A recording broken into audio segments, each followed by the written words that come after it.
పరం శాంతి. సత్యవతి చాలా అందమైనది. కానీ మత్స్యగంధ వల్ల ఆమె శరీరమంతా చేపల కంపు కొడుతూ ఉండేది. ఆ నావలు నడిపిస్తూ ఉండేది.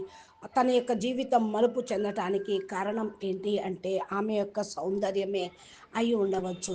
సత్యవతి మరి ఒక ఋషి పరాశర ఋషి వచ్చినప్పుడు ఆమెతోటి సంగమం చేసినప్పుడు, నేను మత్స్యకందని నా కన్నెరికం పోతుంది అని అంటే, నీ యొక్క శరీరము సుగంధంగా ఉండేట్టు నేను మారుస్తాను అని అన్నాడు. తరువాత ఆమెకు వరదానం కూడా ఇచ్చాడు, దివ్య సుగంధ వరదానము. తరువాత ఆమెకు ఒక సంతానం కలిగింది. ఆ సంతానమే వేద వ్యాసుడుగా చెప్పబడుతూ ఉంటుంది.